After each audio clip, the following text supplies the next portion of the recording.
Yes, I'm very concerned. In fact, I've seen the documentary which was done by the Fourth Estate, and I must commend them for a good job done.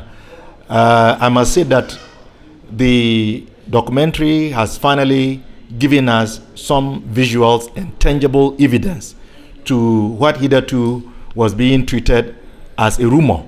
I have had the chance to hear complaints from parents, from heads of institutions about the fact that students are being placed not on the basis of merit, but on the basis of ability to pay. And I think that defeats the CSSPS computer placement system.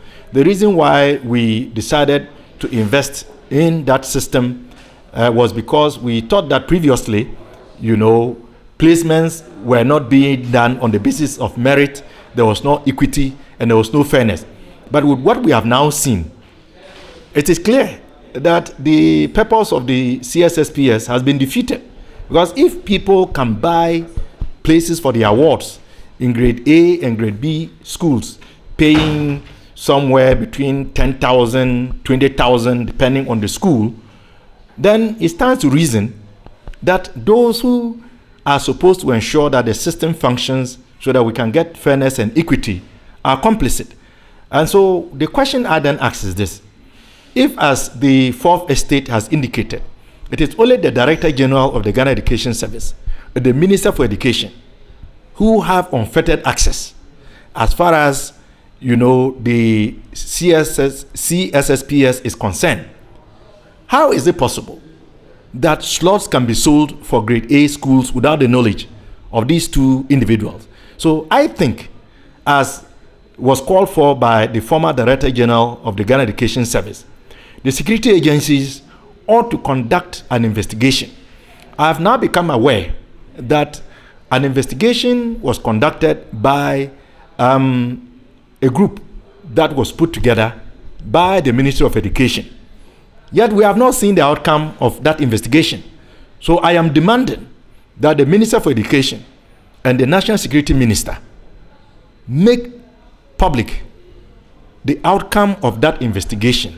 And yet we have not seen the outcome of that investigative report.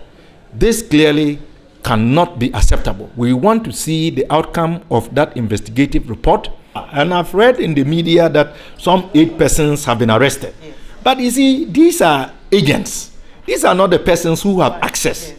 They don't have access to the system. So they cannot enter a name or replace a name. So what we ought to be doing and what we ought to be hearing is those who have access to the system and whether or not they have been churning out the information to their agents in the field who are then selling the slots, leading to modifications in the system.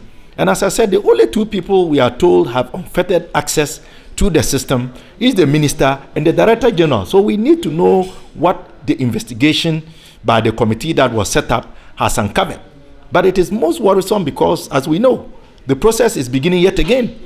So if the outstanding allegations of corruption have not been dealt with, and the persons who have tampered with the system by inputting names of students who do not qualify for placements in grade A schools, but only because they have parents who can pay, and perhaps even removing names of legitimate students who qualify to be placed in grade A schools, but because their parents cannot afford, they have been denied that opportunity, we ought to see some sanctions. We ought to see people being prosecuted and punished to serve as a deterrent, and also to know where this cabal has been operating from. So I think that what we have seen so far raises a lot more questions than proffers answers.